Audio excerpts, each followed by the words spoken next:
Subscribe to KC Trichy YouTube channel. Like, share and comment.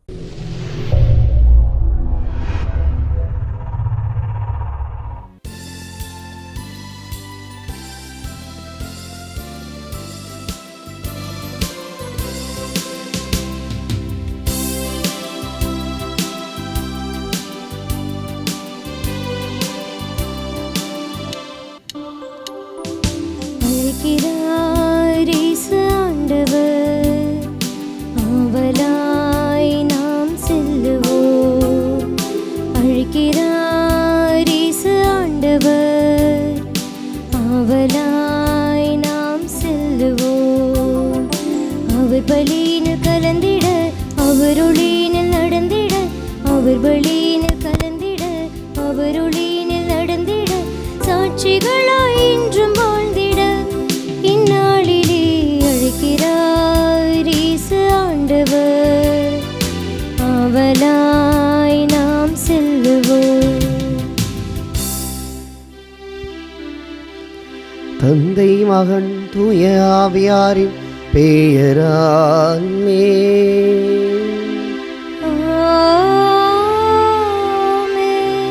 நம் ஆண்டவராகிய இயேசு கிறிஸ்துவின் அருளும் கடவுளின் அன்பும் தூய ஆவியாரின் தோழமையும் உங்கள் அனைவரோடும் இருப்பதாக. ஆன்மாவோடும் இருப்பதாக.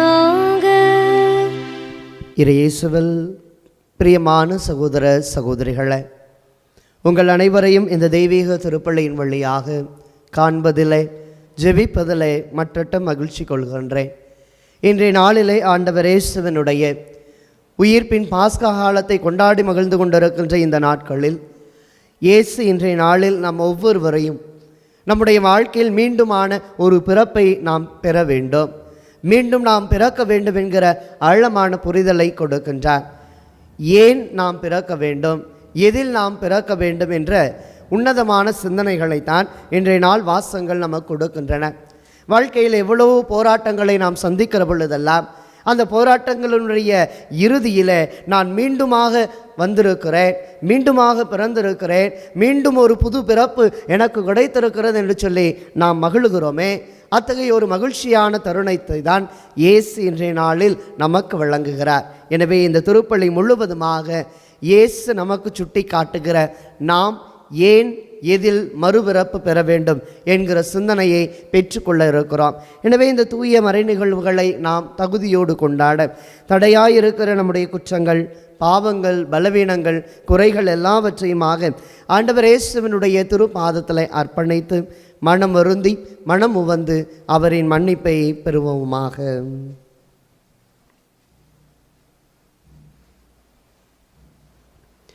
எல்லாம் வல்ல இறைவனிடமும் சகோதர சகோதரிகளே, உங்களிடமும் நான் பாவியென ஏற்றுக்கொள்கின்றேன். ஏனெனில் என் சிந்தனையாலும் சொல்லாலும் செயலாலும் கடமையில் தவறியதாலும் பாவங்கள் பல செய்தேன். என் பாவமே, என் பாவமே, என் பெரும் பாவமே.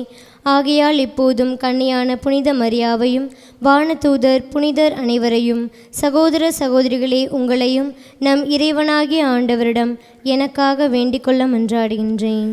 எல்லாம் வல்ல இறைவன் நம் மீது இரக்கம் வைத்து நம் பாவங்களை மன்னித்து நம்மை நிலை வாழ்வு களைத்து செல்வாராக. ஆமென்.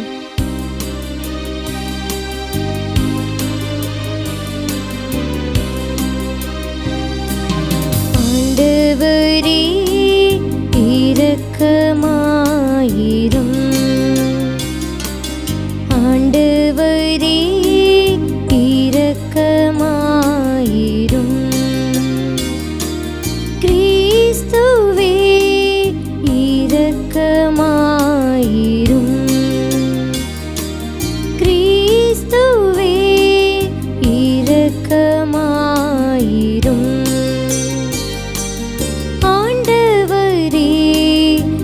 இரக்கமாயிரும். ஆண்டவரே இரக்கமாயிரும். மன்றாடுவோமாக. இறைவா, உயிர் தெழுந்து ஆண்டவரின் ஆற்றலை அறிவிக்க எங்களுக்கு அருள் புரிய உம்மை தாழ்மையுடன் வேண்டுகின்றோம். அதனால் உமது கொடையின் பிணையை அவரில் பெற்றுக்கொண்ட நாங்கள் அதன் முழுமையான வெளிப்பாட்டினை கண்டுகொள்ள தகுதி பெறுவோமாக. உம்மோடு தூய ஆவியாரின் ஒன்று ஒரே இறைவனாய் என்றென்றும் வாழ்ந்து ஆட்சி செய்கின்றவர் வழியாக உம்மை மன்றாடுகின்றோம்.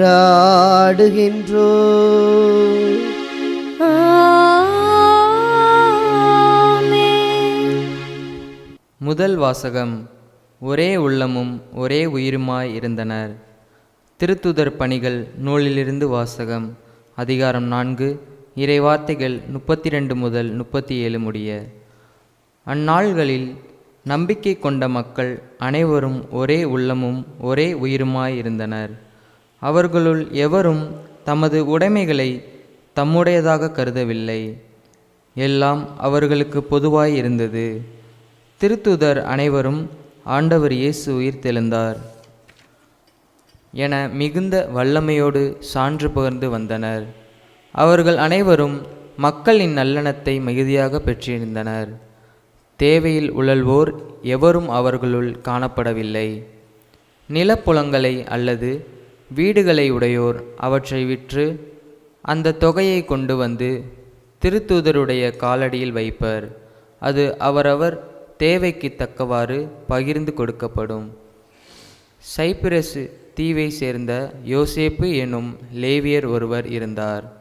இவருக்கு திருத்தூதர்கள் ஊக்குவிக்கும் பண்பு கொண்டவர் என்று பொருள்படும் பர்னபா என்னும் பெயரை கொடுத்திருந்தார்கள்.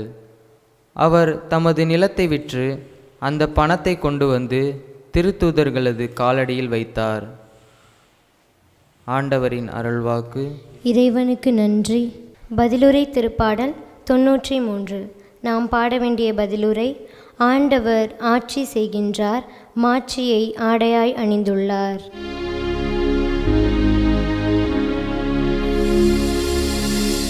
ஆண்டவர் ஆட்சி செய்கின்றார், மாட்சியை ஆடையாய் அணிந்துள்ளார்.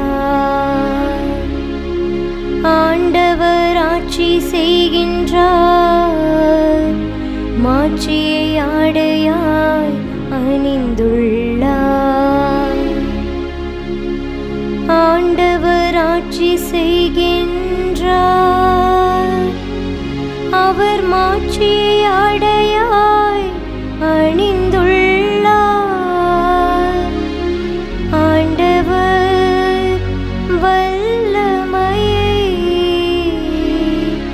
கச்சையாக கொண்டுள்ளார். ஆண்டவர் ஆட்சி செய்கின்றார், மாட்சியை ஆடையாய் அணிந்துள்ளார். பூவுலகை அவர் நிலைப்படுத்தினார், அது அசைவுறாது. உமது அரியணை தொடக்கத்தில் இருந்தே நிலை பெற்றுள்ளது. நீர் தொன்று தொட்டே நிலைத்துள்ளே. ஆண்டவர் ஆட்சி செய்கின்றார், மாட்சியை ஆடையாய் அணிந்துள்ளார். உம்முடைய ஒழுங்குமுறைகள் மிகவும் உறுதியானவை. ஆண்டவரே, என்றென்றும் தூய்மையே. உமது இல்லத்தை அழகு செய்யும். ஆண்டவர் ஆட்சி செய்கின்றார், மாட்சியை ஆடையாய் அணிந்துள்ளார். ஆண்டவர் ஆட்சி செய்கின்றார், மாட்சியை ஆடையாய் அணிந்துள்ளார்.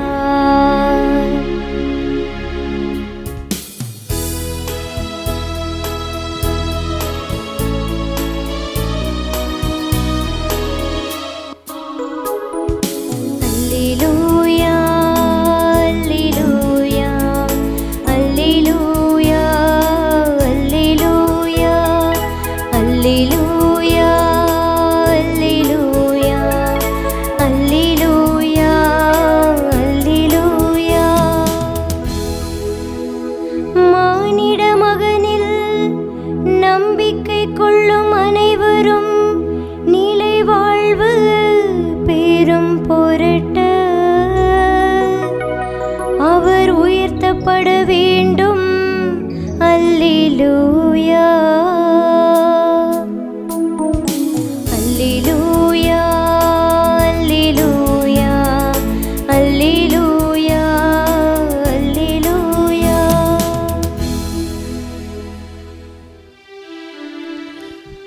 ஆண்டவர் உங்களோடு இருப்பாராக. உம் ஆன்மாவோடும் இருப்பாராக. யோவான் எழுதிய தூய நற்செய்தியிலிருந்து வாசகம். ஆண்டவரே மாட்சி உமக்கே. பிரிவு 3, இறை வார்த்தைகள் 7 தொடங்கி 15 முடிய. அக்காலத்தில் இயேசு நிக்கதேமிடம் கூறியது, நீங்கள் மறுபடியும் பிறக்க வேண்டும் என்று நான் உமக்கு கூறியது பற்றி நீர் வியப்படைய வேண்டாம். காற்று விரும்பிய திசையில் வீசுகிறது, அதன் ஓசை உமக்கு கேட்கிறது, ஆனால் அது எங்கிருந்து வருகிறது என்றும் எங்கு செல்கிறது என்றும் உமக்கு தெரியாது. தூய ஆவியால் பிறந்த அனைவருக்கும் இது பொருந்தும் என்றார். நிக்கதேம் அவரை பார்த்து, இது எப்படி நிகழ முடியும் என்று கேட்டார்.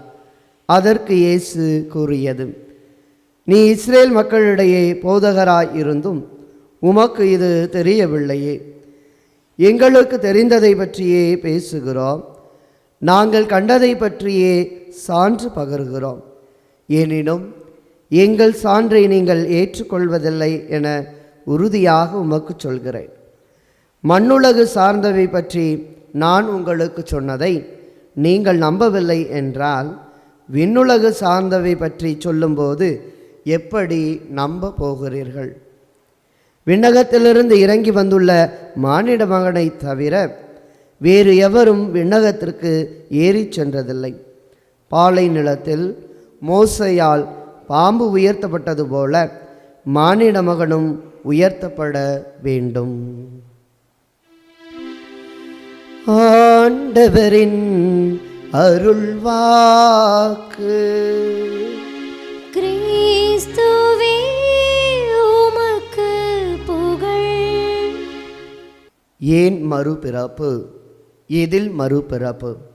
இயேசுவில் பிரியமான சகோதர சகோதரிகளை, ஆண்டவர் இயேசுவினுடைய உயிர்ப்பு பெருவிழா காலங்களை கொண்டாடி இந்த பாஸ்கு காலத்தில் அவருடைய உயிர்ப்பின் மகிழ்ச்சியை மனதார ஏற்று ஒவ்வொரு நாளும் சிந்தித்து கொண்டிருக்கின்ற நம்முடைய வாழ்க்கை சூழலை இன்றைய நாளில் சற்று ஆழமாக சிந்தித்து பார்த்து, இறைமகன் இயேசு கிறிஸ்துவின் இந்த உயிர்ப்பு என்னுடைய உங்களுடைய வாழ்வில் எத்தகைய தாக்கத்தை ஏற்படுத்த வேண்டும், எத்தகைய நிலையிலே இந்த உயிர்ப்பை நாம் கண்டு மகிழ வேண்டும், அனுபவிக்க வேண்டும் என்ற ஆழமான புரிதலை இன்றைய நாளினுடைய வாசகங்கள் மிக தெளிவாக கொடுக்கின்றன. ஆண்டவர் இயேசுவினுடைய உயிர்ப்பை நாம் சாட்சிய வாழ்வாக, சான்று பகர்கிற வாழ்வாக, புனித யோவான் சொல்வது போல வாழ்வு பெற, அதாவது அவர் பெயரால் அவரை நம்பி வாழ்வு பெறுவதற்காக இயேசு உயிர் தெழுந்தார் என்கிற அருமையான கூற்றினை தான் இன்றைய நாளில் நாம் உள்வாங்கிக் கொள்ள அழைக்கப்படுகிறோம். இயேசுவை பொறுத்தவரை தன்னுடைய வாழ்வினுடைய ஒவ்வொரு நிலைகளையும் மிக தெளிவாக அந்த உன்னதமான வாழ்வுதனை தன் சீடர்களுக்கு கற்றுக் கொடுத்து கொண்டே இருந்தார். தன்னுடைய 3 ஆண்டுகளில் சீடர்கள் அமர்ந்தார்கள், எழுந்தார்கள், உரையாடினார்கள், உறவாடினார்கள். இயேசு எங்கெல்லாம் சென்றாரோ அங்கெல்லாம் இந்த சீடர்கள் சென்று கொண்டே இருந்தார்கள். அந்த சீடர்களுடைய வாழ்வு கொஞ்சம் கொஞ்சமாக மாற்றப்பட்டு இயேசு எதை விரும்பினாரோ அதுபோல் அமைய வேண்டும் என்று இயேசுவினுடைய விருப்பமாக இருந்தாலும் அந்த விருப்பத்தை நிறைவேற்ற முடியாத, ஏற்றுக்கொள்ள முடியாத அல்லது சிந்திக்க முடியாத நிலையில்தான் திருத்தூதர்கள் அத்துணை பேரும் இருந்தார்கள். எனவேதான் இயேசு இன்னும் உங்களுக்கு விளங்கவில்லையா, இன்னும் உங்களுக்கு புரிந்து கொள்ளும் ஆற்றல் இல்லையா, நான் உங்களோடு எவ்வளவு காலம் இருப்பேன் என்று சொல்லி கடிந்து கொண்ட ஒரு பார்வை எல்லாம் விவிலியத்தில் கொடுக்கப்பட்டிருக்கின்றன. அப்படி என்றால் அன்புக்குரியவர்களை, ஏன் மறுபிறப்பு அடைய வேண்டும், எதில் மறுபிறப்பு அடைய வேண்டும், இந்த 2 கேள்விகளை தான் இன்றைய நாளிலே இயேசு திருத்தூதர்களுக்கு மிக தெளிவாக கொடுக்கிறார். ஏனென்றால் ஏசாயா புத்தகத்தில் 44ஆம் அதிகாரத்தில் 6வது இறைவார்த்தையில் நாம் பார்க்கிறோம், இஸ்ரேலின் அரசரும் அதன் மீட்பரும் படைகளின் ஆண்டவருமான ஆண்டவர் கூறுவது இதுவே, தொடக்கமும் நானே முடிவும் நானே, என்னை என்று வேறு கடவுள் இல்லை. ஆக கடவுள் என்பவர் ஒருவர் தான். அவர்தான் தொடக்கமும் முடிவும். எனவேதான் நாம் பாஸ்காவினுடைய அந்த உயிர்ப்பு திருவழிப்பு கொண்டாட்டத்திலே பார்க்கிறோம். இந்த ஒளியின் வழிபாடு முதலாக நமக்கு கொடுக்கப்படுகிறது.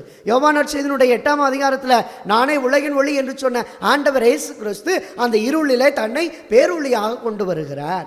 பேரொளியினுடைய மன்னனாக ஆண்டவர் இயேசு கிறிஸ்து அன்று பிறப்பின் வழியாக நமக்கு காட்சி கொடுத்தார். காரிருளில் நடந்து வந்த மக்கள் பேரொளியை கண்டார்கள் என்று நாம் பார்க்கிறோமே, அது கிறிஸ்துமஸ். அதாவது ஒரு இளம் தளிர் தாவீதினுடைய அந்த குள்ளக்குழுந்தாக தோன்றுகிறது. அந்த பிறப்பின் ஆற்றல் தன்மையை ஆண்டவர் இயேசு தன்னுடைய பிறப்பின் வழியாக லூக்கா நற்செய்தி 1ஆம் அதிகாரம் 26 38 வரை உள்ள இறை வார்த்தைகளிலே, கன்னை மரியா, இதோ நான் ஆண்டவரின் அடிமை, உமது சொற்படி எனக்கு நிகழட்டும் என்று சொல்லி ஏற்றுக்கொண்டு ஆம் சொன்னதினால் ஆண்டவரை தம் திருவயிற்றில் அவர் கருத்தாங்கி இந்த அகில உலகம் முழுவதுக்குமான தாயாகும் பேற்றினை பெற்றது மட்டுமல்லாமல் தன் அருமை மகனான இயேசுவை நம் எல்லாருக்கும் கொடுத்து மிகப்பெரிய ஆசீர்வாதத்தை அன்னை கன்னிமரியாவின் வழியாய் தந்தையாம் கடவுள் நிறைவேற்றுகிறார். அப்படி என்றால் இயேசுவினுடைய பிறப்பு இருக்கிறது. பிறப்பை கடந்த லூக்கா நற்செய்தி 4ஆம் அதிகாரம் 18-19 இறை வார்த்தைகளில் தன் பணி அறிக்கை, மேனிஃபெஸ்டோ ஆஃப் ஜீசஸ் கிரைஸ்ட், அவருடைய அந்த பணி வாழ்வினை பற்றி எடுத்துரைத்து பணி செய்கிற இயேசு ஆண்டவர் தன்னுடைய சாவை 3 முறை தன் சீடர்களுக்கு அறிவிக்கிறார். நான் பாடுகள் பட வேண்டும், சிலுவை மரணத்தை ஏற்க வேண்டும், சிலுவை சாவை ஏற்ற பின்பாக 3ஆம் நாளில் உயிர் தள்ளுவேன். எனவே இதைத்தான் ஆண்டவர் இயேசு கிறிஸ்து அன்று நாளில் சொன்னார், இந்த ஆலயத்தை இடித்து விடுங்கள், நான் 3 நாட்களில் கட்டி எழுப்புவேன் என்று சொல்லுகிற பொழுது, இத்தனை ஆண்டு காலமாக கட்டிய இந்த ஆலயத்தை எப்படி இந்த மனிதன் 3 ஆண்டுகளை கட்டி எழுப்புவான் என்று சொல்லுகிற பொழுது, இயேசு தன் உடலாகி ஆலயத்தை பற்றி பேசினார் என்பதை அங்கு சொன்னதும் அவர்கள் ஏற்றுக்கொள்ளவில்லை. எனவேதான் கொரிந்தியருக்கு எழுதிய முதல் திருமுகத்தில் நாம் 6ஆம் அதிகாரம் 19வது இறைவார்த்தையிலும் 3ஆம் அதிகாரம் 9வது இறைவார்த்தையிலும் பார்க்கிறோம், நீங்களும் நானும் தூய ஆவியார் தங்கும் ஆலயம் என்பது உங்களுக்கும் எனக்கும் தெரியாதா என்று பவுலடியாருடைய வார்த்தையை பார்க்கிறோம். அப்படி என்றால் பிரியமான சகோதர சகோதரிகளே, ஆண்டவர் இயேசு எதை இன்றைய நாளில் நமக்கு சொல்ல விரும்புகிறார்? தன் பாடுகளை அவர் ஏற்கிறார். பிலிப்பியருக்கு எழுதிய திருமுகத்தில் 2ஆம் அதிகாரம் 6 முதல் 9 வரை உள்ள இறை வார்த்தைகளில் நாம் பாடுகளின் குருத்து ஞாயிறன்று நாம் வாசிக்க கேட்டது போல, கடவுள் தன்மையில் விளங்கிய அவர் அந்த கடவுள் தன்மையை வழிந்து வற்றி கொண்டிருக்கிற ஒன்றாக நினைக்காமல் கீழ்ப்படிந்து தாழ்வுக்குரிய அந்த சிலுவை சாவை தன் வாழ்வில் ஏற்று தன் தந்தைக்கு கீழ்ப்படிபவரானார் என்று பார்க்கிறோமே. இவ்வளவு சங்கட்டம் நிறைந்த வாழ்க்கை சூழலை ஏன் இயேசு ஏற்க வேண்டும்? திருமுழுக்கு யோவான் இயேசுவினுடைய அந்த பாதையை செம்மைப்படுத்துகிறார். யோர்தான் ஆற்றங்கரையிலே இயேசு திருமுழுக்கு வருவதற்கு முன்பாக அங்கிருந்த அத்துணை பேருக்குமாக போதனையை வழங்குகிறார். காட்டில் வாழ்ந்த திருமுழுக்கு யோவான் காலங்கள் கடந்த பின்பாக அந்த நகர பகுதிக்கு வந்து மக்கள் எல்லாரையும் மனமாறி நற்செய்தி நம்புங்கள் என்று சொல்லி அவர் பறைசாற்றுகிறார் என்று சொன்னால், திருமுழுக்கு யோவான் இயேசுவினுடைய பாதையை அங்கே அவர்களுக்கு எல்லா நிலைகளிலும் கொண்டு வந்து சேர்க்கிற ஒருவராக இருக்கிறார். அந்த பாதையில் நடக்க விரும்பியவர்கள் என்ன கேட்டார்கள் தெரியுமா? நாங்கள் என்ன செய்ய வேண்டும்? திருமுழுக்கு யோவானே, நாங்கள் இப்பொழுது என்ன செய்ய வேண்டும்? அவர் சொன்னது மனமாறி நற்செய்தியை நம்புங்கள், அவ்வளவுதான். ஆக இதோ கடவுளின் செம்மறி. யோவான் நற்செய்தியாளர் சொல்வது போல திருமுழுக்கு யோவான் எப்படி இயேசுவை சுட்டி காட்டினார்? இதோ இறைவனின் செம்மறி. அதைத்தான் இந்த திருப்பலியினுடைய இறுதியிலே கரங்களிலே அப்பத்தையும் ரசத்தையும் சாதாரண அப்ப ரசங்களை ஆண்டவர் இயேசுவின் திருவுடலாகும் திருரத்தமாய் மாற்றிய பின்பாக இதோ இறைவனின் செம்மறி என்றுதான் இயேசுவை ஒவ்வொரு அருள் பணியாளரும் கொடுக்கின்றோம். அப்படி என்றால் இந்த செம்மறியானவர் நம் உள்ளத்தில் வருகிறார் என்று சொன்னால், அவர் இன்றைய நாளில் நிக்கதேமுக்கு முன்பாக பேசுகிற பொழுது சொன்ன வார்த்தை நமக்கும் பொருந்தும்.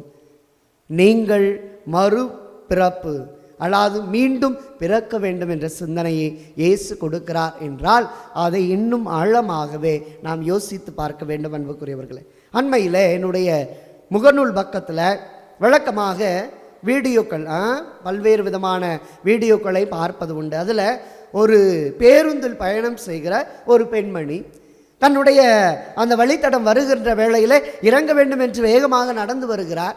அந்த பேருந்தினுடைய வேகத்தின் தாக்கம் காரணமாக அந்த பெண் படிக்கட்டளை உருண்டு போகிற நிலையில் அங்கே போகிறார். மிக லாவகமாக அந்த நடத்துனர் அந்த பெண்ணின் முடியை பிடித்து தூக்கி விடுகிறார். இல்லை என்றால் அவர் அன்றே இறந்திருப்பார். இந்த ஒரு வீடியோ வைரலாகி கொண்டு தான் இருந்தன. எனவே அந்த பெண் அப்பொழுது நினைத்தால், நான் மீண்டும் பிறந்து விட்டேன் என்று சொல்லி. ஆக அன்றைய நாளிலே அந்த நடத்துனர் அந்த பெண்மணியை இந்த விழுகிற நேரத்தில் பிடிக்கவில்லை என்று சொன்னால் அந்த பேருந்தினுடைய டயர்களில் சிக்கி அவர் அன்று இறந்து போயிருப்பார். ஆனால் அந்த பெண்மணி நினைத்திருப்பார், எனக்கு கடவுள் மீண்டும் ஒரு பிறப்பை கொடுத்திருக்கிறார் என்று சொல்லி. அண்மையிலே கொரோனா பெருந்தொற்று காலத்தில் எத்தனையோ மனிதர்கள் இதை சொன்னார்கள். எனக்கு அறிமுகமான ஒரு 3 அருள் பணியாளர்களை நான் எல்லாம் ஒரு சகஜ நிலைக்கு வந்த பின்பாக அவர்களை சந்தித்து பேசிக் கொண்டிருந்த பொழுது அவர்கள் சொன்னார்கள், God has given a new life for me. கடவுள் மீண்டுமாக ஒரு புதிய வாழ்வை, புதிய பிறப்பை எனக்கு கொடுத்திருக்கிறார். எனவே நான் கடவுளுக்கு நன்றி செலுத்துகிறேன் என்று. இதெல்லாம் அன்புக்குரியவர்களே உடல் சார்ந்த ஒரு பிறப்பு. ஆக இன்றைய நாளில் இயேசு நீ மீண்டும் பிறக்க வேண்டும் என்று நிக்கோதேமை பார்த்து கூறுவது என்பது இந்த உடல் சார்ந்த பிறப்பு அல்ல, மாறாக ஆன்மா சார்ந்த பிறப்பு. இந்த ஆன்மா இங்கே தூங்கி கொண்டிருக்கிறது.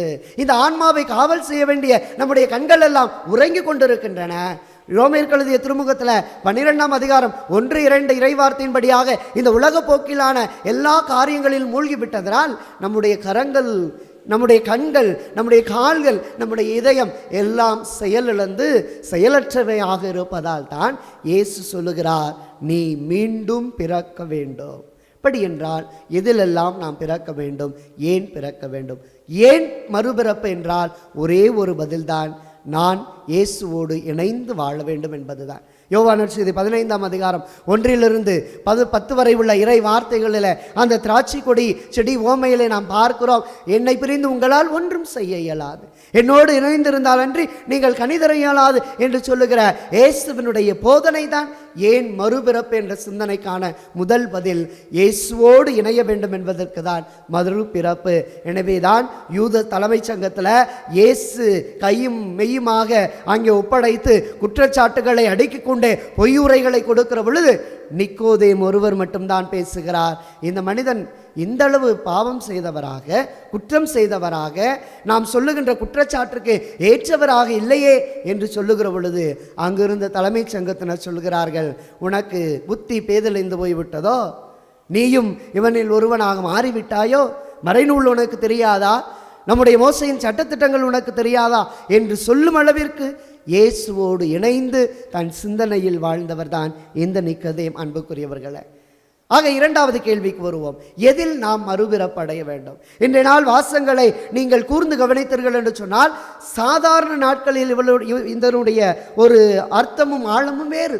ஆனால் இன்றைய நாளில் இந்த உயிர்ப்போடு இலையோடுகிற சிந்தனையை நான் உங்களோடு பகிர்ந்து கொள்ள வேண்டும் என்றால் 4 காரியங்கள் தான். எதில் மறுபிறப்பு என்றால் முதல் காரியம், ஓடிய சீடர்கள் இப்போதும் ஓடுகிறார்கள். ஓடிய சீடர்கள் இப்பொழுதும் ஓடுகிறார்கள். பேதுரு இயேசுவை பாதம் கழுகுகிற அந்த சடங்குல யோவான் நற்செய்தி 13ஆம் அதிகாரத்தில் நாம் பார்க்கிறோம், இயேசுவே நீயா என் பாதத்தை கழுவுவது? நான் கழுவ விட மாட்டேன் என்று சொல்லி தடுக்கிறார். இயேசு சொல்லுகிறார், உங்களில் எல்லாரும் தூய்மையாயில்லை, எனவே நான் கழுவ வேண்டும் என்று சொல்லுகிற பொழுது என் உடல் முழுவதும் கழுவும் என்று சொன்னாலும் கூட அது தேவையில்லை, கால்களை மட்டும் கழுவினால் போதும் என்று அங்கே பேதுருவுக்கு இயேசு சொல்லுகிறார். சொல்லி முடித்தவுடன் பேதுருவை பார்த்து இயேசு சொல்லுகிறார், சேவல் 2 முறை கூவும் முன் நீ என்னை 3 முறை மறுதளிப்பாய். பேதுரு இயேசுவை மறுதளித்தார். அன்புக்குரியவர்களே, ஓடி ஒளிந்தார்.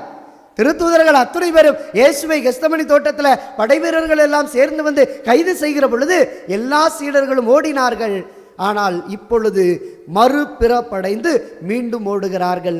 எதற்கென்றால் நற்செய்தியை அறிவிப்பதற்காகவே. ஆக மறுபிறப்பு எதில் அடைய வேண்டும்? ஓடியவர்கள் இப்போது மீண்டும் ஓட தொடங்குகிறார்கள். நாம் பார்க்கிறோம் திருத்தூதர் பணிகள் நூலில் 2ஆம் அதிகாரத்தில் பெந்தகோஸ்து பெருவிழா நாளில் எல்லாருடைய மேலும் அந்த பிளவுற்ற நாவுகள் இறங்கி வருகிற பொழுது எல்லாரும் புத்துயிர் பெறுகிறார்களே, அதுதான் மறுபிறப்பு. எனவேதான் இன்றைய முதல் வாசகத்திலே நாம் பார்த்தோம் அல்லவா, தூய ஆவியினால் நாம் மறுபிறப்பு அடைய வேண்டும். இன்றைய நற்செய்தியில் நாம் கேட்டது போல தூய ஆவியினுடைய வல்லமையினால் நாம் மறுபிறப்பு அடைய வேண்டும். அதுதான் விண்ணக சார்ந்த பிறப்பு, மண்ணுலக சார்ந்தவை அல்ல.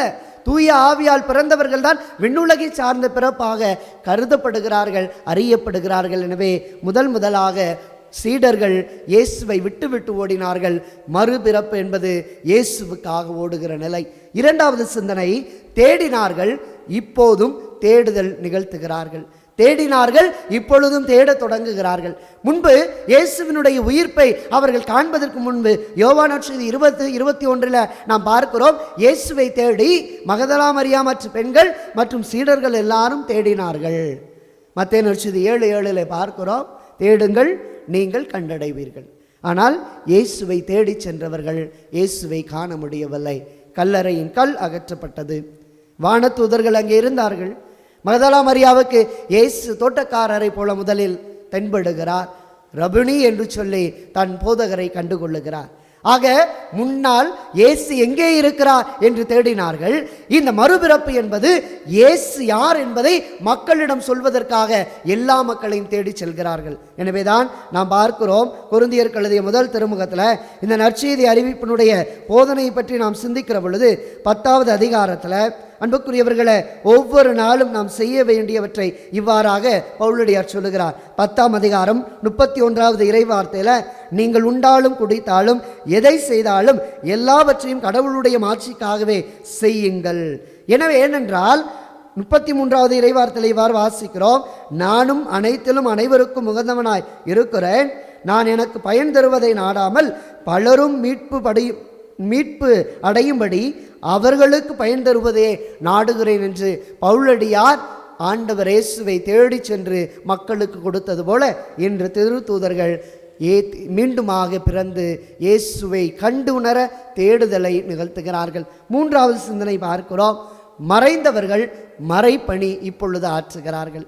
இயேசுவை கைது செய்கிற பொழுது அல்லது இயேசுவை அந்த பிளாத்துவினுடைய கைபாசின் அரண்மனை கொண்டு செல்லுகிற பொழுது இயேசுவின் கண்களிலிருந்து மறைந்த சீடர்கள் இப்போது மறுபிறப்படைந்து எல்லா இடங்களிலும் மறைப்பணி ஆற்றுகிறார்கள்.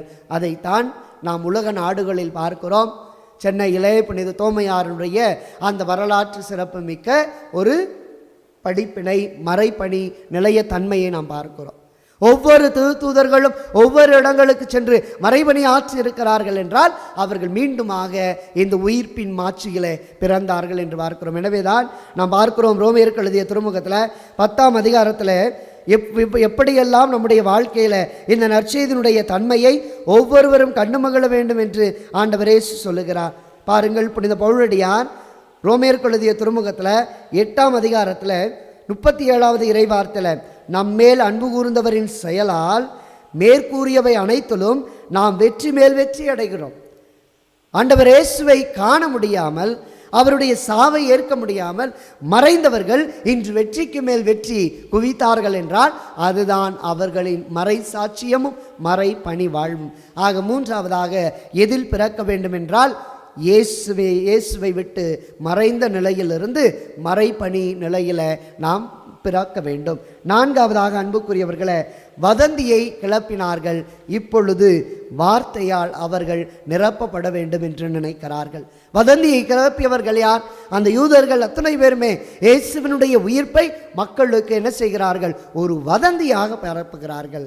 இயேசு உயிர்க்கவில்லை, அவருடைய சீடர்கள் எல்லாம் அவரை எடுத்துக்கொண்டு போய்விட்டார்கள் என்று சொல்லுகின்ற அந்த நிலையிலிருந்து மடிந்து மீண்டும் பிறப்பு என்னவென்றால் வார்த்தையால் எல்லா திருத்தூதர்களும் அந்த வதந்தியை நீக்குகிறார்கள், போக்குகிறார்கள். இதைத்தான் நாம் திருத்தூதர் பணிகள் நூலில் 3வது அதிகாரத்தில் பேதுருவும் மற்ற சீடர்களும் அந்த எருசலேம் ஆலயத்தினுடைய அழகு வாயிலில் நடந்து வருகிற பொழுது பேதுருவை பார்த்து அந்த மனிதன் கேட்கிறான், பிச்சை எடுக்கிறான், எனக்கு ஏதாவது கூடும் என்று சொல்லுகிற பொழுது பேதுரு இவ்வாறு பதில் சொல்லுகிறார். 3ஆம் அதிகாரம் 6வது இறை வார்த்தையில், பேதுரு அவரிடம், வெள்ளியும் பொன்னும் என்னிடம் இல்லை, என்னிடம் உள்ளதை உமக்கு கொடுக்கிறேன், நாசரேத்து இயேசுவின் பெயரால் எழுந்து நடந்திடு. இதுதான் அன்புக்குரியவர்களை வார்த்தையால் நிரப்புகிற மீண்டுமான ஒரு புது பிறப்பு. எல்லா சீடர்களும் வதந்தியை வாழ்வாக்க நினைத்த யூதர்களுக்கு மத்தியில் மீண்டும் பிறந்து வார்த்தையால் எல்லா மக்களையும் வழிநடத்தி வாக்கான இயேசுவை தங்கள் வாழ்வாக்க அவர்கள் போராடினார்கள் என்பதை பார்க்கிறோம். சிந்திப்போம். கடைசியாக, பயந்தவர்கள் இப்போது துணிவோடு போதிக்கிறார்கள். பயந்தவர்கள் துணிவோடு போதிக்கிறார்கள் என்பதுதான் மறுபிறப்பு. எல்லா சீடர்களும் பயந்தார்கள், ஓடி ஒளிந்தார்கள். எங்கே எங்களை கொலை செய்து விடுவார்களோ என்று நினைத்தார்கள், எங்கே எங்களை சிறையில் அடைத்து விடுவார்களோ நினைத்தார்கள். ஆனால் பயந்த சீடர்கள் அத்துணை பேரும் இப்போது துணிவோடு புறப்பட்டு சென்று போதனை வழங்குகிறார்கள் என்றால் அது எப்படி நிகழ்ந்தது? அதுதான் இயேசுவின் உயிர்ப்பின் மாட்சியில் மீண்டுமான பிறப்பு. ஆக இவ்வளவு காரியங்கள் இன்றைய நாளில் மறுபிறப்பாக அமைய வேண்டும் என்று நாம் சிந்திக்கிறோம் என்றால் இது எப்படி நிகழும்? 3 வழிகள் தான். முதல் வழி என்னவென்றால், இயேசுவுக்காய் நான் வாழ்தல். இயேசுவுக்காய் நான் வாழ வேண்டும் என்று நினைப்பதுதான் முதல் சிந்தனை. என்ன நடந்தாலும், வாட் மே கம், எந்த ஒரு காரியம் என்னுடைய வாழ்க்கையில் வந்தாலும் என் இயேசுவுக்காக நான் வாழுகிறேன் என்பதுதான் முதல் சிந்தனை, முதல் வழிமுறை. இரண்டாவதாக, அந்த வாழ வேண்டும் என்று நினைப்பது மட்டுமல்ல, வாழ்வை கொடுப்பவரை உறுதியாய் நம்ப வேண்டும். ரோமேயருக்கு எழுதிய திருமுகத்தில் 10ஆம் அதிகாரம் 19வது இறைவார்த்தையில, உள்ளுர நம்பினால் நீங்கள் மீட்பு பெறுவீர்கள். ஆக வாழ்வு கொடுத்த வார்த்தையான இயேசுவை முழுமையாய் நம்புதல். கடைசியாக அன்புக்குரியவர்களை, நம்புவது மட்டுமல்ல, துணையோடு செல்ல வேண்டும். அது ஆண்டவரின் துணையோடு செல்ல வேண்டும். பிலிப்பியருக்கு எழுதிய திருமுகம் 4ஆம் அதிகாரம் 13வது இறை வார்த்தையில், எனக்கு வலுவூட்டுகிறவரின் துணை கொண்டு எதையும் செய்ய எனக்கு ஆற்றல் உண்டு என்ற பவுலடியாருடைய வார்த்தை கேட்ப துணிந்து போகிற பொழுது துணையாளராம் தூய ஆவியானவர் என்றும் நம்மோடு இருந்து நம்மை ஆசிர்வதிக்கிறார் என்கிற மாபெரும் மறுபிறப்பை தான் இயேசு ஆண்டவர் என்று கற்றுக் கொடுக்கிறார். இதைத்தான் இன்றைய பதிலுரை பாடலில் நாம் பார்க்கிறோம். இன்றைய நற்செய்தியின் வாழ்த்தொழில யோவான் நற்செய்தி 3:15 இவ்வாறு இயேசு ஆண்டவர் சொல்லுகிறார், மானிட மகனில் நம்பிக்கை கொள்ளும் அனைவரும் நிலை வாழ்வு பெறும் பொருட்டு அவர் உயர்த்தப்பட வேண்டும். இந்த உயர்த்தப்படுதல் தான் இந்த மண்ணகத்திலிருந்து விண்ணகத்திற்கு ஏறி சென்றவர் இயேசு ஒருவரை தவிர வேறு யாரும் இல்லை என்ற உன்னதமான உயிர்ப்பின் செய்தியை நமக்கு வழங்குகிறது. எனவே சிந்திப்போம். ஏன் மறுபிறப்படைய வேண்டும்? அது கிறிஸ்துவோடு இணைந்து வாழ்வதற்காக. எதில் மறுபிறப்படைய வேண்டும்? இயேசு கற்றுக் கொடுத்த எல்லாவற்றிலும் மறுபிறப்படைந்து இயேசுவின் சிலத்துவ வாழ்வில் நீங்களும் நானும் ஒருவராக மாற தொடர்ந்து இந்த திருப்பலியிலே மன்றாடுவோம். ஆமேன்.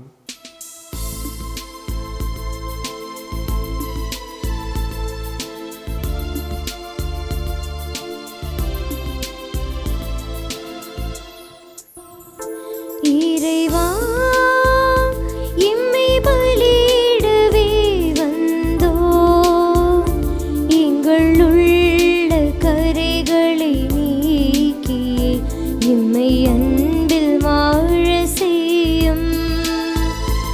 இறைவா,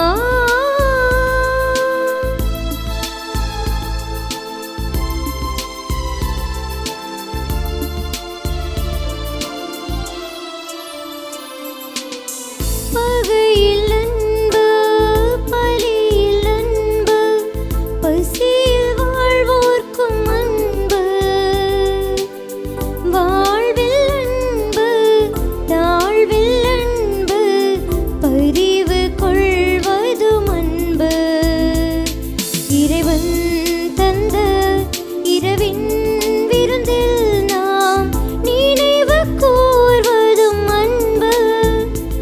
இறைவா, எம்மை பலியிடவே வந்தோம், எங்கள் உள்ள கரைகளை நீக்கி எம்மை அன்பில் வாழ செய்யும். இறைவா,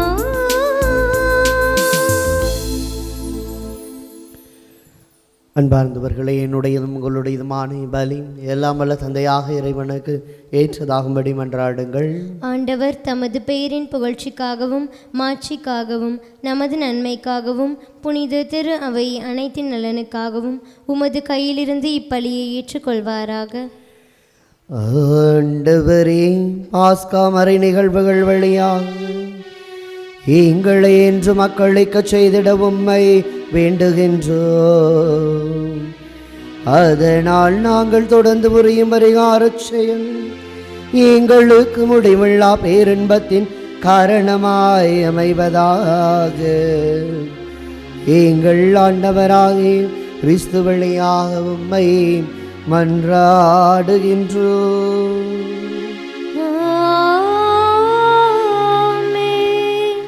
ஆண்டவர் உங்களோடு இருப்பாராக.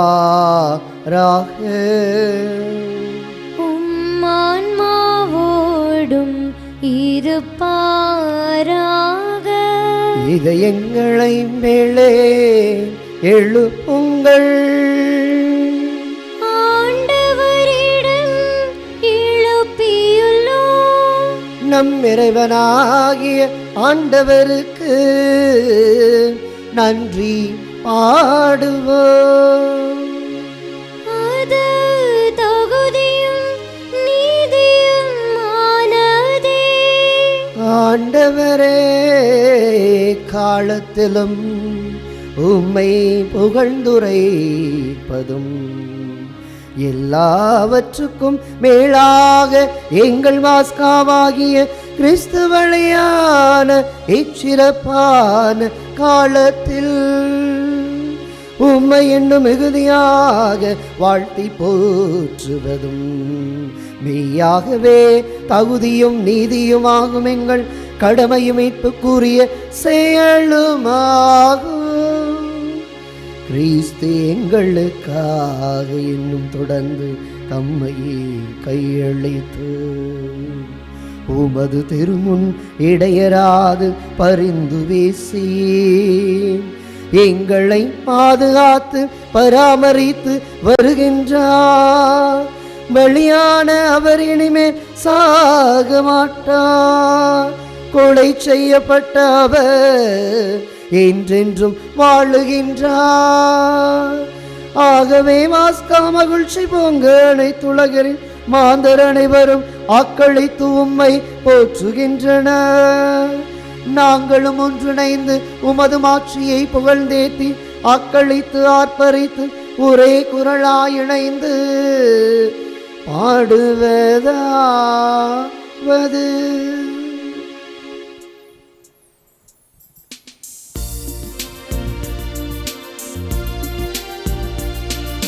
தூயவர் தூயவர் தூயவர் வான்படைகளின் கடவுளாம் ஆண்டவர்.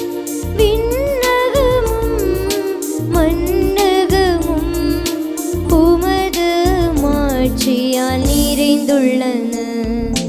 உன்னதங்களிலே ஓசன்னா, உன்னதங்களிலே ஓசன்னா.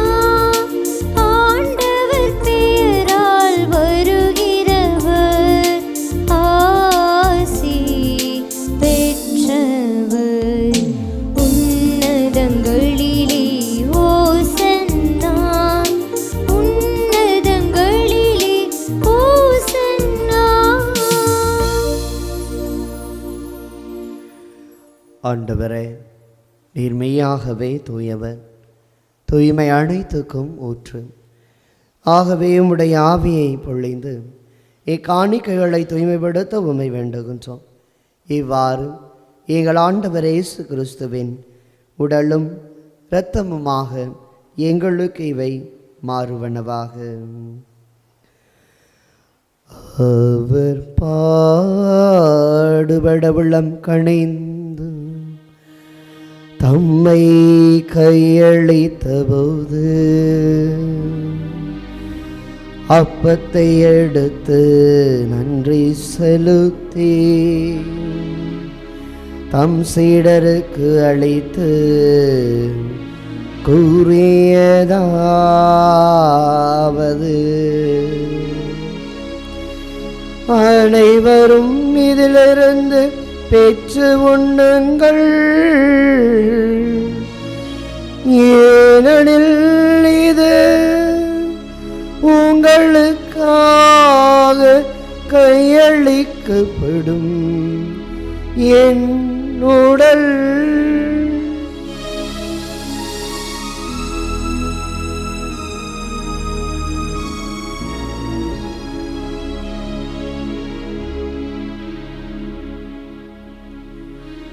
அவ்வண்ணமே இரவு பெயருந்தை அருந்திய பின் கிண்ணத்தையும் அடுத்து மீண்டும் உமக்கு நன்றி கூறி தம் சீடர்களுக்கு அளித்து அவர் கூறியதாவது,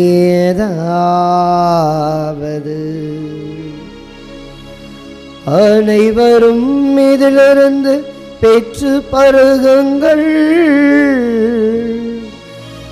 ஏனெனில் இது புதிய நிலையான உடன்படிக்கைக்குரிய என் இரத்தத்தின் கிண்ணம். இது பாவ மன்னிப்புக்கென்று உங்களுக்காகவும் பலருக்காகவும் சிந்தப்படும். இதை என் நினைவாக செய்யுங்கள், இதை என் நினைவாக செய்யுங்கள்.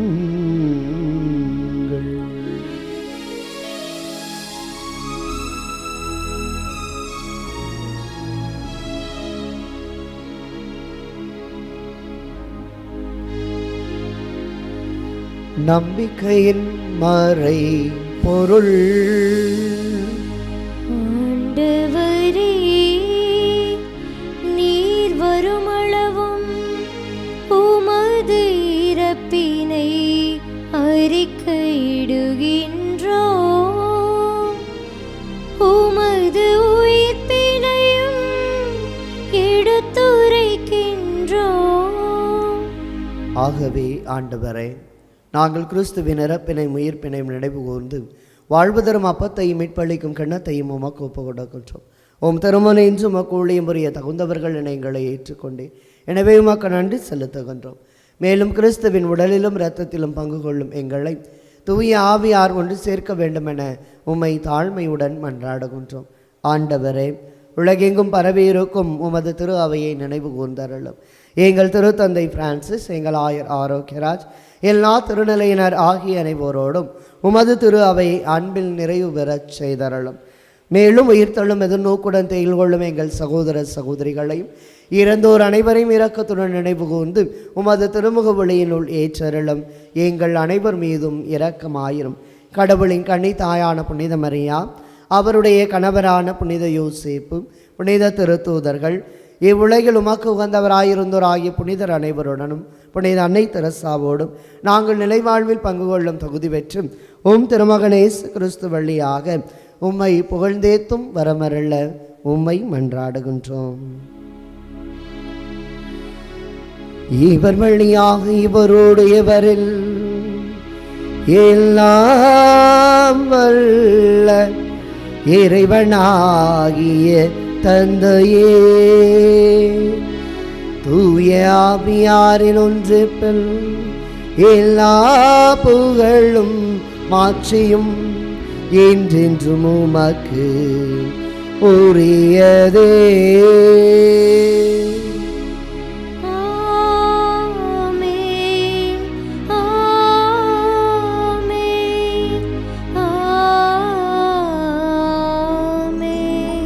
மறுபிறப்படைந்து உயிர்ப்பின் மாட்சியின் மக்களாய் என்றும் வாழ இயேசு கற்றுக் கொடுத்தவாறு இறை தந்தையை நோக்கி மன்றாடுவோம். விண்ணுலகில் இருக்கின்ற எங்கள் தந்தையே, உமது பெயர் தூயது என போற்ற பெருக, உமது ஆட்சி வருக, உமது திருவுளம் விண்ணுலகில் நிறைவேறுவது போல மண்ணுலகிலும் நிறைவேறுக. எங்கள் அன்றாட உணவை இன்று எங்களுக்கு தாரும். எங்களுக்கு எதிராக குற்றம் செய்வோரை நாங்கள் மன்னிப்பது போல எங்கள் குற்றங்களை மன்னியும். எங்களை சோதனைக்கு உட்படுத்தாதேயும், தீமையிலிருந்து எங்களை விடுவித்தருளும்.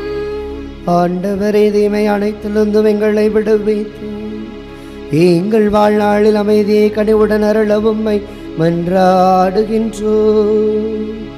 உமது இரக்கத்தின் உதவியால் நாங்கள் பாவத்திலிருந்து எப்போதும் விடுதலை பெற்று யாதொரு கலக்கமும் இன்றி நலமாயிருப்போமாக.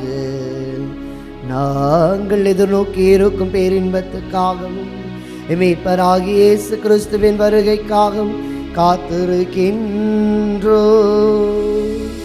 ஏனெனில் ஆட்சியும் வல்லமையும் மாட்சியும் என்றென்றும் உமதே. ஆண்டவரே இயேசு கிறிஸ்துவே, அமைதியை உங்களுக்கு விட்டு சொல்லுகின்றேன், என் அமைதியையே உங்களுக்கு அளிக்கின்றேன் என்றும் உம் திருத்தூதர்களுக்கு மொழிந்தீரே. எங்கள் பாவங்களை வாராமல் உமது திரு அவை நம்பிக்கை கண்ணோக்கி உமது திருவிழத்திற்கு ஏற்பதற்கு அமைதியையும் ஒற்றுமையையும் அளித்தருள்வீராக. என்றென்று வாழ்ந்து ஆட்சி செய்கின்றவர் நீரே.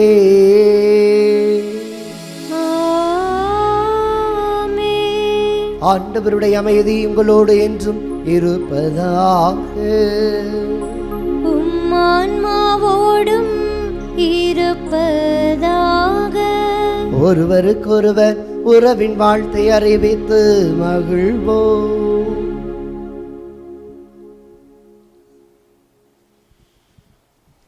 உலகின் பாவங்களை போக்கும் இறைவனின் செம்மறியே, எங்கள் மேல் இரக்கமாயிரும். உலகின் பாவங்களை போக்கும் இறைவனின் செம்மறியே, எங்கள் மேல் இரக்கமாயிரும். உலகின் பாவங்களை போக்கும் இறைவனின் செம்மறியே, எங்களுக்கு அமைதியை அளித்தருளும். இதோ இறைவனின் செம்மறி, இதோ உலகின் பாவங்களை போக்குவதற்காக வந்தவர். ஓடியவர்கள், பயந்தவர்கள், மறைந்தவர்கள், ஒளிந்தவர்கள் என்று தங்கள் பிறப்பினுடைய மகத்துவத்தை இழந்த சீடர்கள் இணைவது, நம்புவது, சான்று பகர்வது, துணிவோடு பயணிப்பது என்று வாழ மறுபிறப்பளித்த இயேசு ஆண்டவர் இவர்தான். இவருடைய இந்த விருந்திற்கு அழைக்கப்பட்டுள்ள நாம் ஒவ்வொருவரும் பேறு பெற்றோர். ஆண்டவரே, நீர் என் நிலத்தில் எழுந்தருள நான் தகுதியற்றவள், ஆனால் ஒரு வார்த்தை மட்டும் சொல்லியருளும், எனது ஆன்மா நலமடையும். ஆசை திருவிருந்துக்கான மன்றாட்டு. ஆண்டவரே, நீர் என் இல்லத்தில் எழுந்தருள நான் தகுதியற்றவன், ஆனால் ஒரு வார்த்தை மட்டும் சொல்லியருளும் என்று நூற்றுவர் தலைவன் ஜெபித்தது போல நாங்களும் இப்போது உம் திருப்பாதம் பணிந்து வேண்டுகிறோம். இனிய இயேசுவே, நாங்கள் தகுதியற்றவர்களாய் இருந்தாலும் எங்கள் தகுதியின்மையை பாராமல் நீர் எங்கள் உள்ளங்களில் எழுந்து வாரும். உம் அன்பிலும் அருளிலும் நாங்கள் நிலைத்திருக்க எம்முள் எழுந்து வாரும். உம் பிள்ளைகளாக உயிருள்ள உண்மை சாட்சிகளாக உமது நற்செய்தின்படி வாழ்பவர்களாக எங்களை உருமாற்ற வாரும். தந்தையின் திருவுளப்படி வாழ்ந்திட எங்களுக்கு துணை புரிந்திட வாரும். நன்மை செய்வதில் ஆர்வமுள்ளவர்களாய் தீமைகள் அனைத்திலிருந்தும் விடுதலை பெற்றவர்களாய் வாழவும் எங்களை வழிநடத்த வாரும். எல்லா நலன்களும் வளங்களும் எங்களை நிரப்ப வாரும். ஆமேன். நன்றி கூறி மன்றாடுவோமாக. ஆண்டவரை, நாங்கள் புரியும் வேண்டுதல்களுக்கு கனிவோடு நேர் செவி சாய்த்தருளும். அதனால் எங்கள் மீட்பினை புனிதமிக்க பரிமாற்றம் எங்களுக்கு இவ்வுலகிலும் அது அருளுதவி அளித்தது போல என்றென்றும் உள்ள மகிழ்ச்சியான உறுதியை அளிப்பதாக. எங்கள் ஆண்டவராகிய கிறிஸ்து வழியாக உம்மை மன்றாடுகின்றோம்.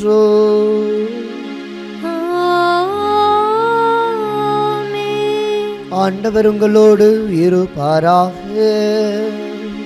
உம்மான்மாவோடும் இருப்பாராக. எல்லாம் வல்ல இறைவன் தந்தை, மகன், தூயாவியான் உங்களுக்கு ஆசி வழங்குவாராக.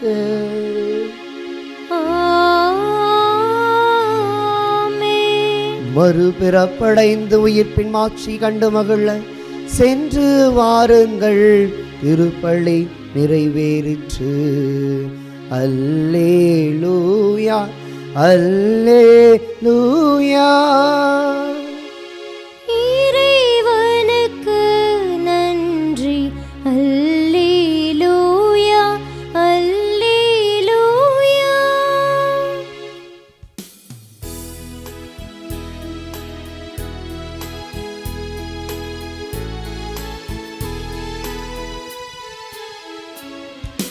இருளே சூழ்ந்திடும் போதே உதய தாரகை போலே, இருளே சூழ்ந்திடும் போதே உதய தாரகை போலே, அருளே நிறைந்த மமரியே அருள் வழி காட்டிடுவாயே, அழகின் முழுமை தாயே அழகையின் தலை மீதி தாயே, உலகினில் ஒளியேற்றிடவே அமலனை எமக்களித்தாயே.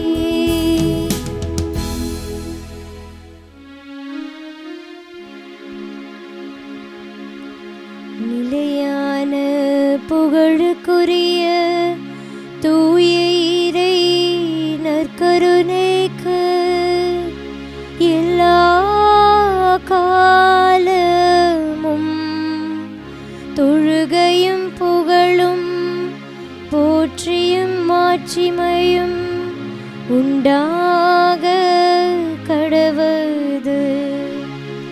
தந்தை மகன் தூய ஆவியாரின் பெயராலே ஆமென். Subscribe to KC Trichy YouTube channel. Like, share and comment.